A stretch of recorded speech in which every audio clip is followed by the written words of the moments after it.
To get ChatGPT Pro Client with new O3 model on Windows, press Windows button +R, type PowerShell and run it. In the PowerShell window, type this command and press enter. Wait a few moments for the installation process to complete. Well, that's gotta be malware. This TikTok account called the Shell Shield has repeatedly been posting videos and clips to install cracked software for things like ChatGPT, Office 365, CapCut, Adobe Premiere, Photoshop, and all these different things, but they're all lies. And these videos have like thousands of views. Some of them have over 100,000 views. What they're telling you to do when you press the Windows key and R on your keyboard to open up the Run dialog box lets you run a command like PowerShell. And you open up and you enter IWR, that's an alias for invoke web request, to download contents from the internet. When you pipe it to IEX, another PowerShell alias for invoke expression, you're executing and running arbitrary code on your computer. You don't know what it's actually doing, and in this case, it's installing malware. Let me show you. I'm inside of my Windows 11 virtual machine, and if I were to open up the Run dialog box with that hotkey, Windows and R on my keyboard, if I were to open up PowerShell, I'll full screen this and make the text a little bit bigger so you can see. If I type in IWR, that's trying to run the commandlet invoke web request to download something from the internet. So let's try to go to one of those URLs in a web browser, like Firefox. Say we went to that website they reference in the video, like chatgpt.keytool.cc. Navigating to this in our web browser actually tells us it's 403 forbidden, because the server is making sure that you request this via the PowerShell command. It's actually checking your user agent or the client that you use to connect to the website. And this IWR, as I mentioned, is an alias in PowerShell. We can see all the others with get alias, and there are tons of these. But IWR stands for invoke web request, and that IEX that it's piped to with that vertical bar character means invoke expression. That is the detonator. That's what's going to trigger and invoke the code that you just pulled down from an untrusted location. Let's try and run that command without piping it to IEX. IWR ChatGPT as an example .keytool.cc. You can take a look at the output here. It is a PowerShell object, so we'd have to drill down to actually see the real content, but it returns an HTTP status code of 200, not the 403 forbidden we just saw within Firefox. So here's the magic trick. Behind the scenes, the website is really looking for PowerShell in your user agent. So let's use a different program to be able to retrieve the contents of the website. I'll use curl.exe, and the .exe is important here because curl on its own is another alias in PowerShell for invoke web request, but curl.exe, the actual binary, is still included within Windows. So I'll use H to specify a header, and I'll include my user agent without even being like a full natural and real string for a user agent. Let's just say PowerShell. And then let's grab that same URL, ChatGPT keytool.cc. Now we get a lot more output. We see the real content that it returns, and it is code that will be executed on your system. But what does this code actually do? Let's try and make some sense of it. This is all PowerShell syntax, and let's put it in a text editor so we could actually explore. I like to use Sublime Text, but you can of course use whatever you'd prefer. If I set the syntax here to PowerShell, we've got some nice syntax highlighting, but take a look. All the words that are denoted with a $ prefix are variables in PowerShell. And it's putting together some interesting data and all these variables that are base 64 encoded, or a different representation that it will decode later on. You can see this down below with the from base 64 string commands, all making changes to the variables defined above. Then you can see it creates a hidden folder by joining together an environment variable for your local app data based off of a new random GUID, or unique identifier. It creates this as a directory and then creates an exclusion in your antivirus, Windows Defender. Now this usually requires admin privileges, but malware authors and hackers and cyber criminals like to think if you're running this on your laptop or your own personal computer, you probably are a local admin of that device. Then you can see it download something else based off those variables, that invoke web request full command. It makes the newly created hidden folder actually hidden via the file system attributes, adds the exclusion, and then starts a whole new process or a new program running on your computer. If anything errors or goes wrong in this try and catch block, it will exit. But if not, it'll just say and lie to you, an error occurred during activation, please try and run it again. So now that we have a little bit more context as to what this is really doing and where the detonators are, well, all these variables in the decoding base64 is probably fine for us to explore and interrogate. Let me copy these and I'll actually run these so we can evaluate and see what these values are decoded within PowerShell. Back at our prompt, I'll honestly just paste these in and let them all evaluate.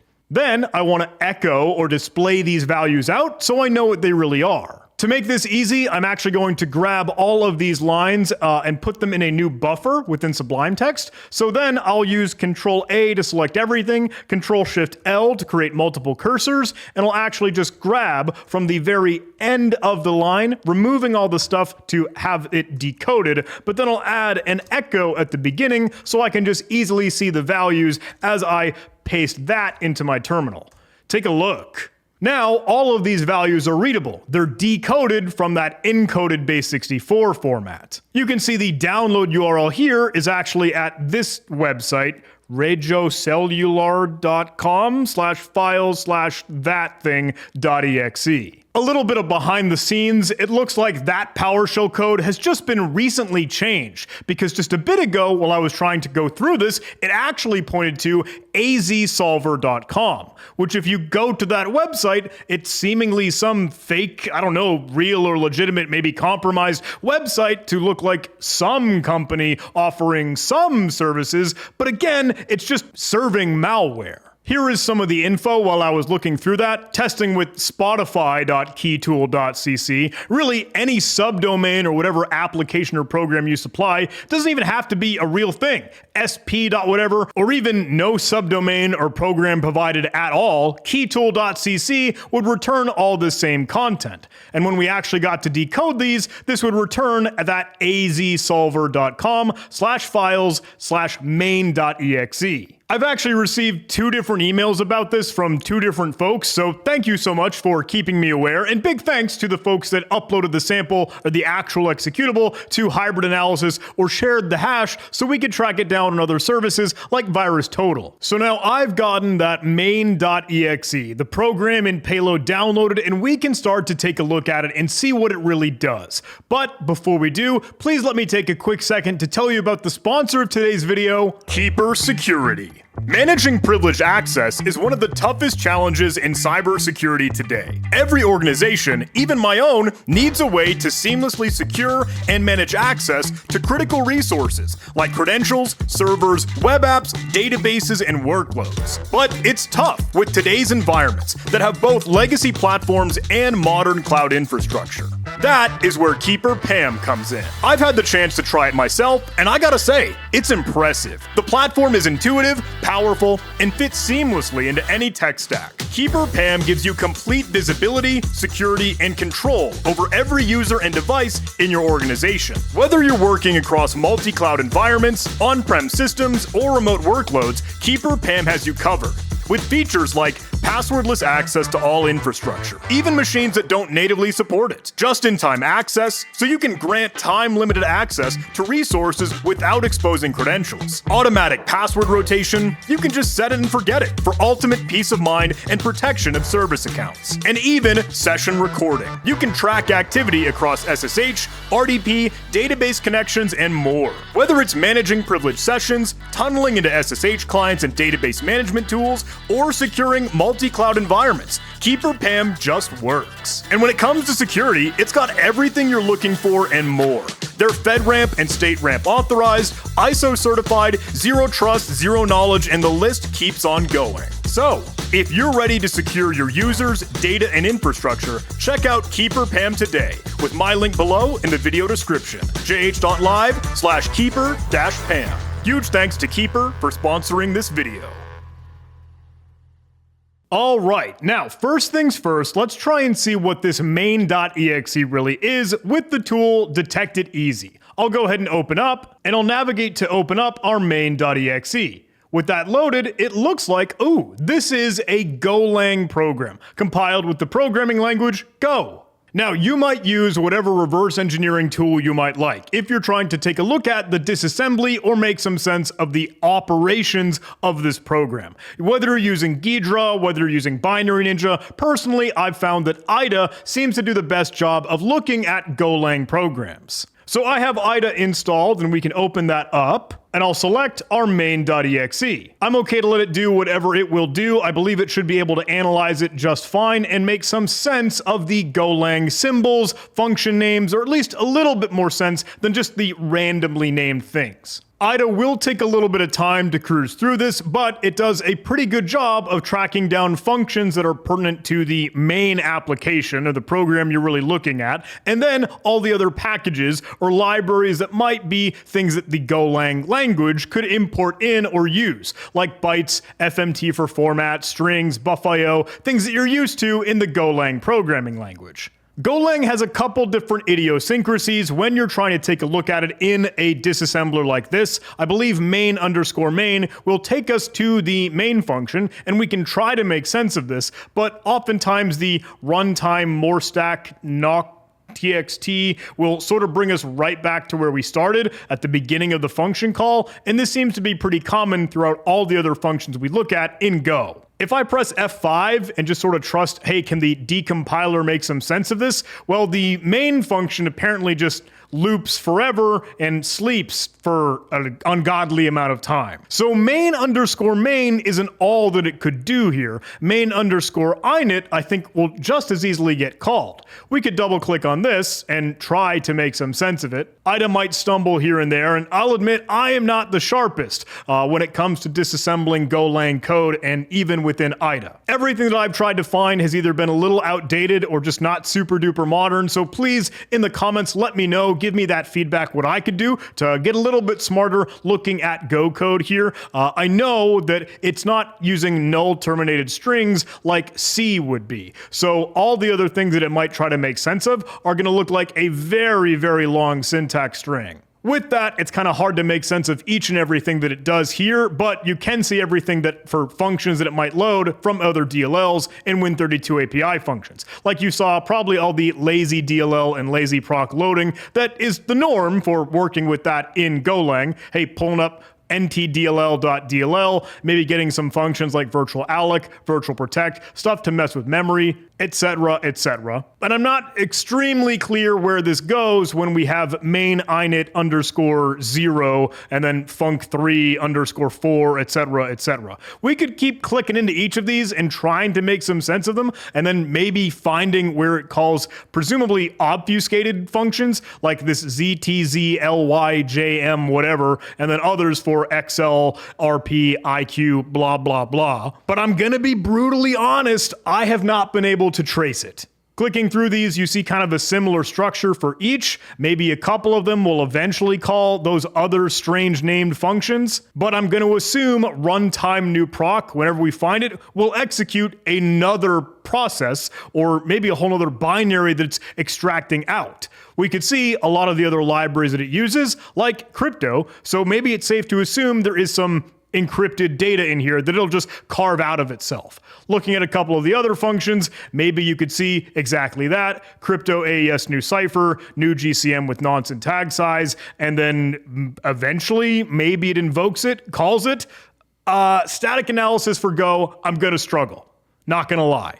Clicking around, we can see some interesting stuff, like trying to walk or move through different directories like C:\Windows to navigate and look through the rest of your file system. But putting together the logic and structure of this to know what happens when is just tough.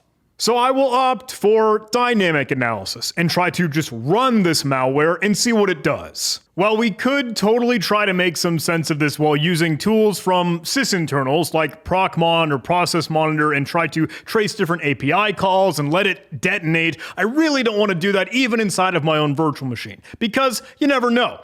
And in this case, we'll kind of take the high road. Let's use an online sandbox like AnyRun, where we could just upload this and try to see it in action. I like to upload the entire zip archive where we could have gotten this from and then put it on the desktop so that I can extract it manually. That's the benefit of the interactive sandbox here. I'll set the operating system to Windows 11, give us a little bit more time, and then let's just try and run it. Once AnyRun has this all staged, let me go ahead and extract this out to the desktop. We can just put it there, and I'll enter the password. Usually for all malware samples, that is infected. You can see the password infected as I've typed it in. We'll click OK. Now that that's created, let me simply rename that to add the .exe extension at the end, and I'll double click on this to let it run. You can see the process started way over on the right-hand side, and AnyRun is tracking a couple different things, just kind of natural default boilerplate Microsoft shenanigans. But while this fires up, maybe it'll start to do something interesting. Oh, okay, looks like it is going to query the registry, and let me move my face out of the way here. There is functionality for communication over UDP network. Okay, some Yara signatures that are tracking that. Application based on Golang, cool, it can track that already. Obviously nothing happening on the screen, but oh, what is that? It spawned a child process, BitLocker to go. Oh, and it's tracking bad news bears with that one. Vidar Stealer. Oh, it even got the config out of that. Okay. And then a lot of Microsoft Edge processes being spawned. CPO starting to pin up. I don't know what that might be doing, but BitLocker to go that it just dumped is clearly bad. Vidar Stealer. Vidar is an info stealer. As there are many of them, you might know of Redline or Raccoon Stealer, plenty of others that will try to track down other information on your computer to grab passwords, to grab cookies, things that are saved as you navigate to different web pages. And the Vidar mutex has been found. I think that's the most definitive thing. Found the name approve_April, one of the signatures left behind from that malware strain or that family. It's still running this process, but it has not finished yet, although AnyRun is certainly saying this is not good. Steals credentials from web browsers, and you can see a lot of the information that it pulls here. It's trying to read out of Opera, in this case, one of the web browsers.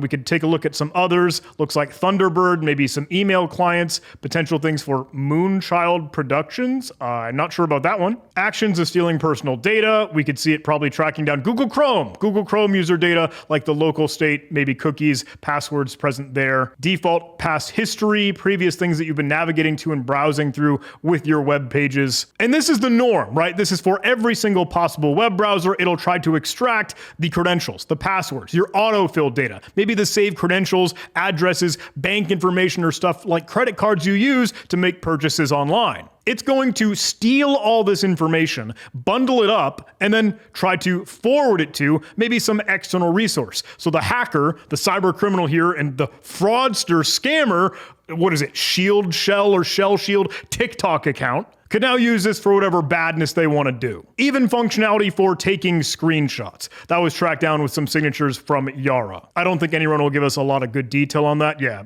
just where it could be in the binary. Enumerating installed software, process communications with Telegram, possibly using it as an attacker C2. Oh, this was mentioned in the email that we got. I wonder if we could track down the URL. A little bit more information might be available as we explore more in AnyRun. But did BitLocker to go finish? Okay, yeah, that process has ended. Let's explore some of the other things. Obviously, BitLocker to go is what's going to be making all these HTTP requests, and that's the suspicious one going to, I don't know what flag that is. I'm not cultured for the rest of the world. Does it go to Telegram? Let's see what in the connections tab. BitLocker to go. Oh yeah, there's the t.me. Telegram Messenger. Can we see the traffic there? What is it uploading? Or where is it going to? Not a lot visible. We can assume a lot of this will be encrypted, right? We saw some of the capability, even if it was in the original stager, before it got to this BitLocker to go binary. Then it goes to webdisk.lodrat.org. Sketch. And MS Edge, called over and over again, keeps going to weird places, but I'm not positive why. If any of you have insight, again, please don't hesitate. Give me that feedback. I'd love to be schooled. Let me know in the comments. Part of me thinks like cryptocurrency mining, but I don't want to say with any certainty. Making a lot of communication to this 88.99.124.230 IP address, though. Certainly sending a lot of stuff there. That must be another location where it's probably exfiltrating a lot of the data that it just stole. Oh my goodness, you probably couldn't even see that IP address because my stupid face is in the way. Anyone said it could track down the config though, right? The CFG button. Does that give me any cool insight? Oh.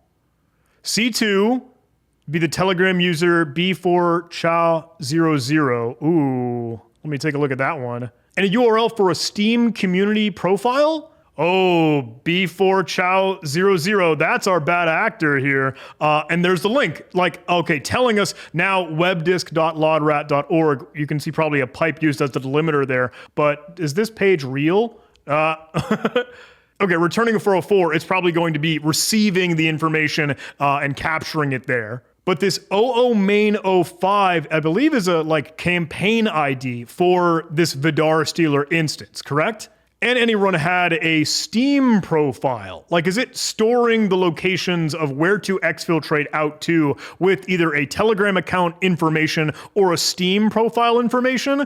Obviously, malware can do that, right? But yeah, whoa, take a look. Exact same campaign ID, 00main05, and then a different IP address. Does that correspond to that web load rat thing? But that's not the 88 IP address we saw in AnyRun, so I'm curious what all these kind of are.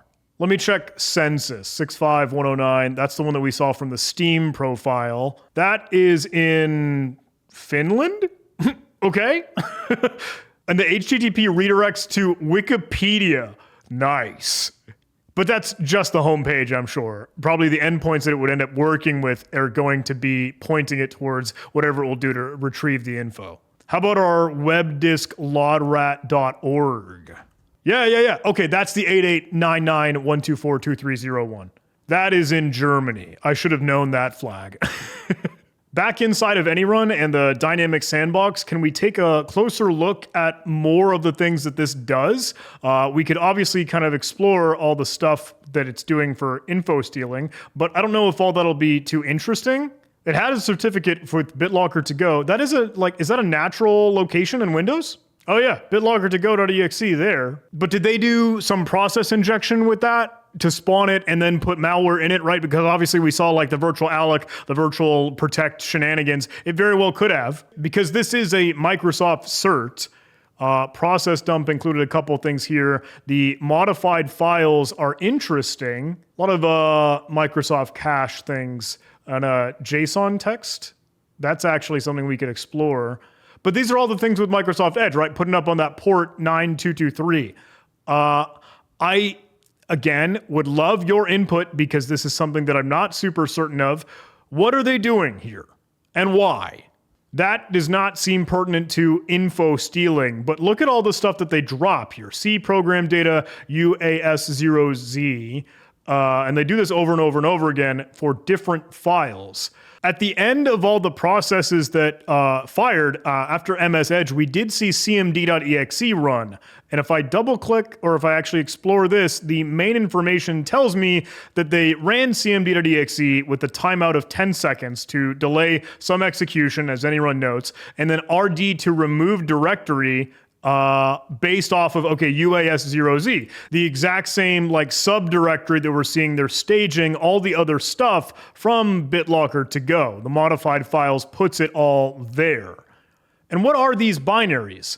They are SQLite databases, very much likely the browser information. Because your web browser, Google Chrome or Firefox or whatever, stores a lot of those in like local SQLite databases. Connections tab though, we certainly see that Telegram call and then everything else that it might be doing with that external C2, or at least the place where it's exfiltrating this all out to 88.99.124.230 over in Germany.